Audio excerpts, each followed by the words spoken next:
Hello everyone, so let's start with our lesson. French society during the late 18th century. France में क्या scenario था, how the society was constructed, what was the overall structure of the French society during the late 18th century, हम ये पढ़ेंगे. तो सबसे पहले France के किंग की बात कर लेते हैं बिकॉज सेंट्रल कैरेक्टर और विलन दोनों ही किंग को बताया गया है, तो हम किंग की बात करते हैं. जो फ्रांस के किंग थे वॉज लुई 16 जो है वो बर्बन फैमिली के थे और 1774 में उन्हें किंग बनाया गया था. He was 20 years old at that particular time और उस टाइम पे उनकी शादी हुई थी टू अ ऑस्ट्रियन प्रिंसेस मारी. ना जैसे ही उन्हें किंग बनाया गया उस टाइम पे उनके हाथों में एक ऐसा फ्रांस का किंगडम आया, एक ऐसा फ्रेंच स्टेट आया जो कि एक्चुअली बहुत ज़्यादा फाइनेंशियल क्राइसिस पे था. यहाँ पे एक लाइन लिखी हुई है that upon his accession the new king found an empty treasury, because उस टाइम पे फ्रांस की फाइनेंशियल कंडीशंस बहुत ख़राब थी. जब उन्हें वो किंग घोषित किया गया एज अ किंग का एज अ किंग का पोजीशन दिया गया, उस टाइम पे फ्रांस की फाइनेंशियल हालत बहुत ज़्यादा ख़राब थी. तो उनको उस सिचुएशन से डील करना था. तो उनके किंग बनने की जब वो किंग बने वो सिचुएशन एक्चुअली बहुत ही चैलेंजिंग सिचुएशन थी. जब पूरा स्टेट एक बहुत बड़ा चैलेंज फाइनेंशियल क्राइसिस फेस कर रहा था, उस टाइम पे ही बिकेम किंग. अब हुआ क्या, एक्चुअल में क्या रीजंस था कि फ्रांस में फाइनेंशियल क्राइसिस थी. सबसे पहला रीज़न, बहुत टाइम से चल रही वॉर्स पे बहुत सारे पैसे खर्च होते हैं और यूजुअली जब भी किसी भी कंट्री का इन्वॉल्वमेंट किसी वॉर में रहता है उसकी वजह से बहुत ज़्यादा पैसे खर्च होते हैं. तो यूजुअली किसी भी कंट्री में अगर आपको पता चले कि बहुत ज़्यादा फाइनेंशियल क्राइसिस आ गया है, उसका one of the main cause जो होता है वो होता है कि उसका ज़रूर कोई वॉर में इन्वॉल्वमेंट रहा होगा. It can be one of the major cause. ठीक है, तो सबसे पहली चीज़ थी कि बहुत साल तक जो लड़ाइयाँ चल रही थी उसमें बहुत ज़्यादा इन्वेस्ट किया फ्रांस ने. पहला चीज़. सेकेंड चीज़, फ्रांस के किंग उन लोगों की लेविश और लग्जरी लाइफस्टाइल उसको मेंटेन करना पड़ता था. सो उसमें हमारी बात हुई है palace of Versailles. Palace of Versailles में एक बहुत ही लग्जरियस कोर्ट का एक प्लान किया गया था, क्या कह सकते हैं हम, एस्टैब्लिशमेंट थी एक तरह से. जो पैलेस था वर्सेल्स का, इसमें बहुत ही लेविश लग्जरी कोर्ट था. ठीक है, उसको मेंटेन करना, बिकॉज एक होता है ना कि किंग को अपनी एक लग्जरी लाइफ मेंटेन करनी है. तो वो जो उनसे पहले रह रहे किंग ने जो अपनी वो लेविश लाइफस्टाइल बनाई थी, वो जो लेविश सा कोर्ट बनाया था वर्सेल्स के पैलेस में, उसे मेंटेन करना था, उसमें पैसे जाते थे. इसके अलावा ऑलमोस्ट 13 ऐसे अमेरिकन स्टेट्स या कॉलोनीज़ थी जो कि ब्रिटिशर्स के अंदर थी. और क्योंकि ब्रिटिशर्स अमेरिकन कॉलोनीज़ और फ्रांस का एक कॉमन एनिमी था, तो उन 13 अमेरिकन कॉलोनीज़ को इंडिपेंडेंस दिलाने में फ्रांस ने उन 13 अमेरिकन कॉलोनीज़ की मदद करी. अब क्योंकि फ्रांस ने उन 13 अमेरिकन कॉलोनीज़ की मदद करी, तो डेफिनेटली लड़ाइयाँ हुई, अगेन बहुत सारे पैसे खर्च हुए.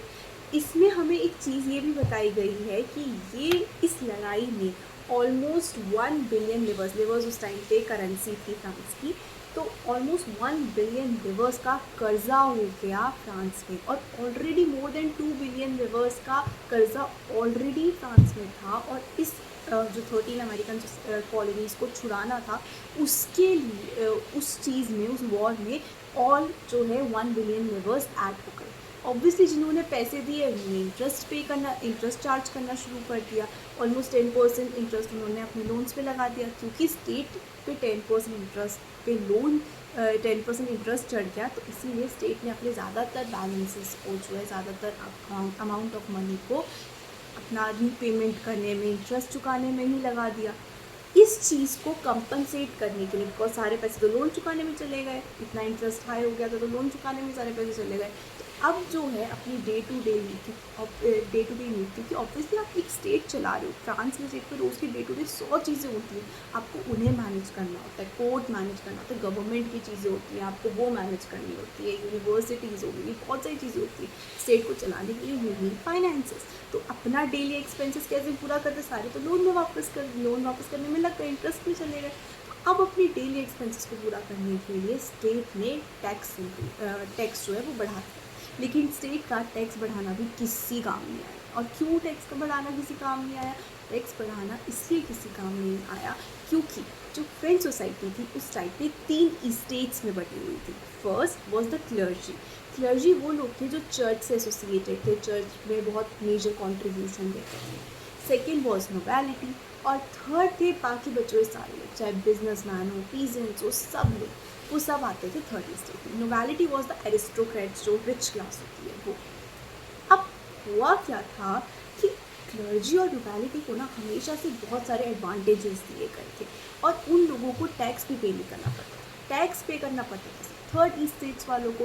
तो डेफिनेटली सिर्फ थर्ड स्टेट्स वालों पे एक तो इतना इंक्रीज टैक्स का बर्डन पड़ा और ऊपर से उस इंक्रीज टैक्स से भी बहुत ज़्यादा कंपनसेशन नहीं हो पाया. कैसे होता, सिर्फ थर्ड स्टेट्स वाले भरेंगे और आपको पूरी कंट्री, पूरा स्टेट चलाना है, फ्रेंच स्टेट चलाना है, तो डेफिनेटली प्रॉब्लम्स तो होंगी. दैट वॉज द रीज़न कि उस टाइम पे ये काम जो टैक्स बढ़ाना था उससे भी कुछ भी नहीं हो पाया. तो नेक्स्ट वीडियो में ना हम पढ़ेंगे कि ये जो 3 स्टेट्स हैं इनका चक्कर क्या था, what were the different things जो उस टाइम पे ये 3 स्टेट्स वाली फ्रेंच सोसाइटी में होता था. और एक्चुअल में ये 3 स्टेट्स के जो लोग हैं क्या इन्हें कुछ पर्टिकुलर बेनिफिट्स एक को और कुछ पर्टिकुलर बेनिफिट्स दूसरे को मिलते थे. हम एक चीज़ तो देख ही चुके हैं कि फर्स्ट और सेकेंड स्टेट वाले लोगों को तो टैक्स पे ही नहीं करना पड़ता था, टैक्स पे तो सिर्फ थर्ड स्टेट वालों को करना पड़ता था. तो इस बारे में हम फर्दर डिस्कस करेंगे इन द अपकमिंग वीडियोस. और टिल देन आप इस फर्स्ट पैराग्राफ को रीड करके रखिएगा so that you can be able to see कि एक्चुअल में क्या क्या इवेंट्स जो हैं स्टार्ट हुए फ्रॉम द बिगनिंग की जब लुई 16 एक्चुअली किंग बने. सो बर्बन फैमिली के थे, ये याद रखिएगा. और इस पर मेजर क्वेश्चन जो आता है वो यही आता है कि क्यों, जो ये सीधा लाइन आती है that when Louis 16 became king he actually found an empty treasury. Why? So why you need to answer that it was because of the war. It was because of the war. Second thing, the maintenance of the lavish court of the luxurious court of Paris of Versailles. Third, helping increase in depth because of this because of this war which France led against Britain to help the 13 American colonies get independence. Then you can write that there was increased loan on France. As I told you that there was increased debt या loan. ठीक है, सो आप loan के बारे में लिख सकते हो. Then you can tell that the France the French society, the French king या France used all its treasury in paying the taxes and the increased amount or the interest amount. Then they imposed the tax. They imposed high tax on citizens, but the problem was that only the citizens who belong to the third states were supposed to pay the tax, and that's why even increasing tax could not help. So these are certain things or certain points that you can write while doing this particular while answering this particular question. So basically क्या होता है कि आप जब भी paragraph पढ़ते हो तो आपको उस पैराग्राफ में ही 5 से 6 पॉइंट्स मिल जाते हैं. और यूजुअली हिस्ट्री में आपको हिस्ट्री में ऐसे ही पॉइंट्स मिलेंगे कि आप पैराग्राफ पढ़ोगे, आपको पता होगा इससे डायरेक्ट यही क्वेश्चन आएगा. लाइक इस पैराग्राफ से डायरेक्ट क्वेश्चन आ ही ये सकता है कि क्यों एम्प्टी ट्रेजरी मिली, एम्प्टी ट्रेजरी से क्या मतलब था. तो अल्टीमेटली आपको कुछ नहीं करना, आपको बस उस एम्प्टी ट्रेजरी क्यों थी उसके पॉइंट्स लिखने. और हमेशा कोशिश ये करिए कि अगर आपको क्यों पूछा गया या इस टाइप के क्वेश्चन आपसे पूछे गए, जैसे मैंने अभी आपसे पूछा कि भाई क्यों he found an empty treasury, या if you will be given this line that upon his accession the new king found an empty treasury, explain. So if such questions come, you just need to write in points. You don't need to explain in paragraphs. Always try to write history's answers in points, because अब जब points में लिखते हो ना, it becomes easy for the teacher कि उनको पता चलेगा कि 5 पॉइंट पता है कि 5 चीज़ें होती हैं, इनकी वजह से जो है उनको एक एम्प्टी ट्रेजरी वाला सिचुएशन फेस करना पड़ा.